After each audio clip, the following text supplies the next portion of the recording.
Stalin star உங்களுக்கு எனக்கும் தான் போட்டி, மற்றவங்க எல்லாம் அல்லு சில்லுனீங்கல்ல. முதலமைச்சர் அவர்களே, உங்களுக்கு ரொம்ப சங்கடமா இல்லை? நான் வேறு வார்த்தை பயன்படுத்த விரும்பலை.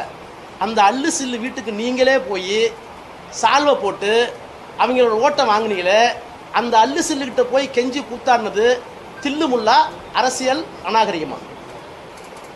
அரசியல் புரிதல் இல்லை, கவர்ச்சி அரசியல் என்ன சொல்கிறாங்க? சொல்லியிருப்பாதான் வாதத்துக்கு வச்சுக்குவோம். ஏன் சினிமா நடிகருக்கு கவர்ச்சி அரசியல் இருக்கக்கூடாதா? அந்த கவர்ச்சி அரசியலிருந்து வெளியே வாங்கன்னு தமிழ்நாட்டு மக்களை கேட்டுக்கிறதுக்கு எங்களுக்கு மற்ற கட்சிகளெலாம் உரிமை இல்லையா? அது என்ன கவர்ச்சி அரசியல் புரிதல் வார்த்தையை பயன்படுத்தினா எனக்கு நல்லா வந்துடும் வார்த்தை? என்ன வார்த்தை வந்துடும்? இது முதலமைச்சருக்கு அழகா? இவர் ஆக்குப்பைங்க கான்ஸ்டிடியூஷனல் சேர் பிரதர் ப்ரோ விஜய் அப்படின்னு நாங்களும் கேட்போம்.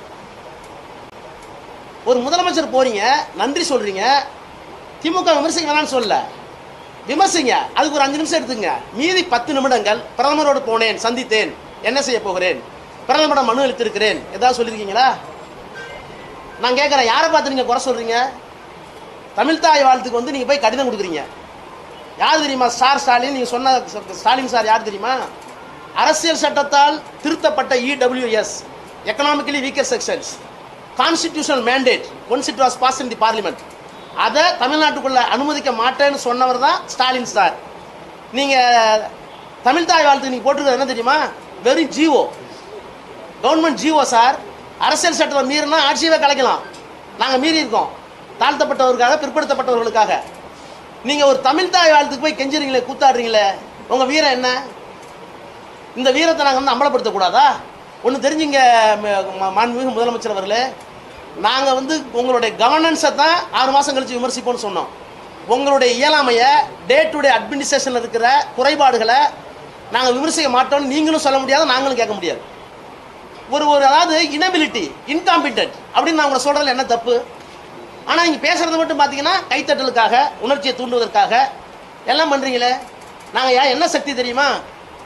மும்மொழி கொள்கையை நாங்கள் உள்ளே விடலை.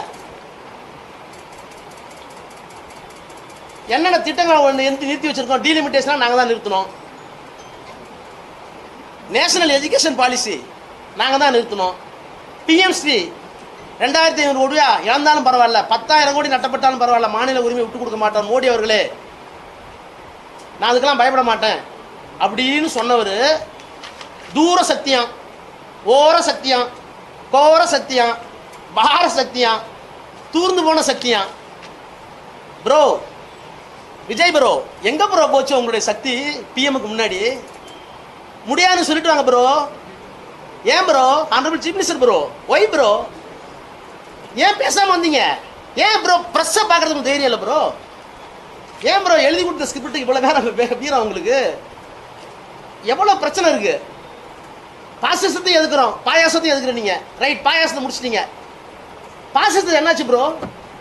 திருவள்ளூர் காவி கலர் போட்டிருக்காரு கவர்னர். உங்கள் அமைச்சர் கேட்டாங்க, என்ன சொல்கிறாங்க? அதை இப்போ பற்றி பேச வேணாம். எப்போ பேசுவீங்க? திருவள்ளூருக்கு வந்து இங்கே காவி சாயம் பூசுறது வந்து நான் இப்போ பேச மாட்டேன்னு சொன்னால், எங்களுடைய மொழியை, இனத்தை தாழ்த்துகிற ஒருவரை கேள்வி கேட்பதற்கு துப்புள்ளாத ஒரு சக்தி எங்களை பார்த்து தீய சக்தி, தூரசக்தின்னு சொல்லுவீங்களா? நீங்கள் என்ன சக்தி? நார சக்தியா? கேட்க மாட்டோமா? அப்புறம் நாங்கள் சாதி, மதம், பணத்தை எல்லாம் உடைச்சிட்டீங்க. நீங்கள் சாதி பார்த்து கேண்டிடேட்டே போடல, நீங்கள் மதமே பார்க்கல. கையில் ஒரு மதம், நெத்தியில் ஒரு மதம், பதவி ஏற்றுக்கும் போது ஜோசப் விஜய் என்னும் நான், அது ஒரு மதம். என்ன ப்ரோ? நான் இப்போ என்ன கேட்குறேன், இதெல்லாமா ஒரு சீஃப் மினிஸ்டருக்கு பிரச்சனை? ஒரு சீஃப் மினிஸ்டருக்கு முன்னாடி என்னென்ன பிரச்சனை இருக்குது? தமிழ்நாட்டுக்கு தர வேண்டிய உரிமைகளை நீ தந்தீங்களா? இன்னைக்கு DK சிவகுமார் பக்கத்து மாநிலத்துடைய முதலமைச்சர் பேசியிருக்காரு. திமுகவும் ஸ்டாலின் இருக்க வரைக்கும் தான் எங்களுக்கு பிரச்சனை, மேகதாதுக்கு இனிமேல் எங்களுக்கு பிரச்சனைங்கிறார். இதை கேட்டதற்கு பிறகு இந்த காங்கிரஸ்காரர்கள், இங்கே இருக்கிற 2 அமைச்சர்கள் அதுக்கு தான் எதிர்வினையாற்றிருக்கீங்களா?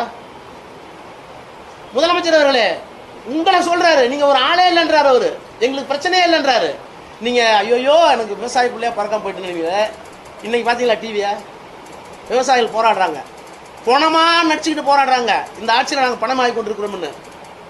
இன்னொன்று கேட்குறேன், எங்களை 6 மாதம் கேள்வி கேட்காதுன்னு சொன்னீங்களே, நீங்கள் 6 மாதம் இல்லை 6 வருஷம் கூட நான் கேள்வி கேட்கல. உங்களுடைய தேர்தல் அறிக்கையில் உங்களுடைய நடத்தையெல்லாம் நாணயம் இருக்கா? ரிசர்வ் பேங்க் கைட்லைன்ஸ் இல்லாமல் நீங்கள் விவசாய கடனை முழுசாக தள்ளுபடி முடியாது. 2025 கைட்லைன்ஸ் நீங்க 2026 தானே தேர்தல் அறிக்கை தயாரிக்கிறீங்க. அந்த அறிக்கை தயாரிக்கும் போது இப்படி ஒரு சட்டம் இருப்பது என்பதை தெரியாமல் கூட ஒரு அரசியல் கட்சி நீங்க வந்து தேர்தல் அறிக்கை கொடுத்தா உங்களுக்கு என்ன பேர் வைக்கலாம்? ரொம்ப கல்வியாளர்கள் பேர் வச்சிடலாமா? மெத்த படித்தவர்கள் பேர் வச்சிடலாமா? பேர் அறிவாளர்கள் பேர் வச்சிடலாமா?